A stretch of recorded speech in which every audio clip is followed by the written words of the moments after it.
Tu veux bâtir une marque impactante sur la durée? Tu veux bâtir une marque pérenne sur la durée? Tu veux bâtir une marque qui puisse te rapporter en termes de chiffre d'affaires sur la durée? Je partage avec toi 3 astuces qui vont te permettre d'atteindre ton objectif. Reste jusqu'à la fin.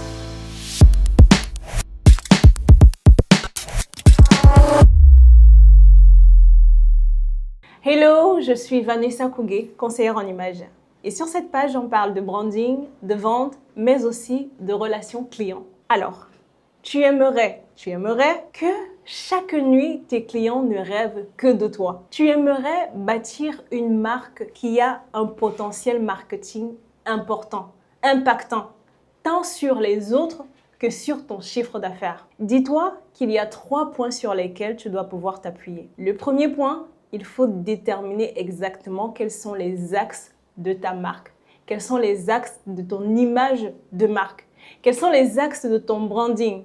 Ça veut dire quoi? Ça veut dire que tu vas déterminer quelle est ta valeur perçue, quelle est la valeur que tu veux donner aux autres. Est-ce que c'est de l'accompagnement? Est-ce que c'est le bien-être? Est-ce que c'est le vivre ensemble? Quelle est la valeur que tu voudrais partager? Quelle est la culture que tu voudrais que ton entreprise puisse développer? Quelle est la culture que tu voudrais apporter au travers de ton entreprise? Quelle est ta vision? Comment est-ce que tu vois l'entreprise sur 2 ans? À moins que ton objectif, c'est de faire comme les arnaqueurs. On lance une grande structure aujourd'hui parce qu'on sait que demain, ce ne sera plus là. Et puis, on ramasse le maximum d'argent qu'on peut. Demain, on ferme, on met la clé sous le paillasson. Mais si ton objectif est d'engager des personnes, si ton objectif est de créer une communauté, si ton objectif est de créer de la richesse sur le long terme, alors tu devrais t'arrêter sur quelle est l'image de marque que je veux bâtir.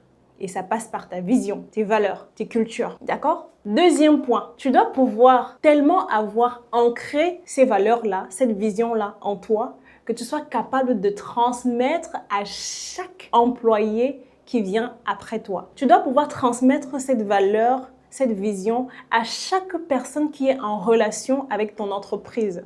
Parce que si on parle de durée, c'est pas sûr que demain tu seras là. C'est pas sûr qu'après-demain tu seras là. C'est pas sûr que tu seras là non seulement dans l'entreprise, mais même dans la vie entière.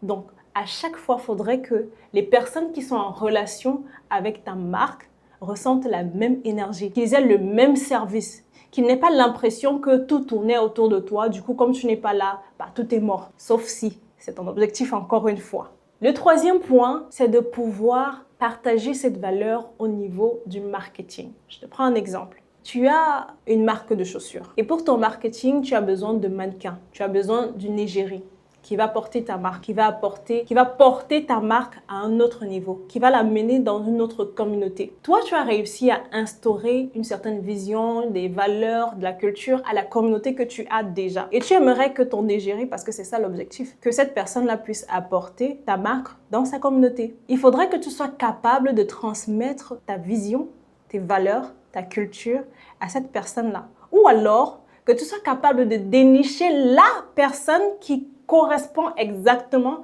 à la valeur que tu veux prôner afin qu'elle soit capable de transmettre cela dans sa communauté. Parce que sinon, il y aura rupture. Pendant que toi, tu vas prôner ceci, tu vas chercher... Ton objectif, c'est d'avoir une marque pérenne. Ton objectif, c'est d'avoir une marque au standing. Et tu pars chercher une égérie qui, sur le net, parle de... Sans caleçon, parle de fiesta. Toute sa vie, c'est les divers sur le net, les njapap, c'est là où il se trouve. Sa communauté, c'est une communauté de personnes qui suivent le Congossa, qui n'ont rien à foutre de leur vie. Ce n'est juste pas possible que tu puisses transmettre tout ce que tu as à transmettre au travers de cette communauté-là. Ce n'est juste pas possible que cette communauté-là réussisse à être des clients. Parce que leur objectif sur cette page-là, ce n'est pas d'acheter quelque chose. C'est de parler de sans caleçon. C'est de parler des fesses de la fille-là. C'est de parler comment cette fille-là a dormi. Ou bien de parler du mec qui a je sais pas trop quoi. Donc ça, c'est 3. Un petit bonus, c'est de faire en sorte que même tes clients réussissent à comprendre ta valeur, ta vision au point d'être des ambassadeurs. Au point d'être des investisseurs dans ta marque. Au point d'être des actionnaires de ta marque. Ce n'est qu'avec ces points-là que tu réussiras à faire en sorte que ton image de marque soit un palier, soit un levier puissant de ton marketing. C'est ton objectif? Alors rejoins-moi et ensemble nous allons travailler. J'attends ton commentaire, ton like et surtout ton partage. D'accord?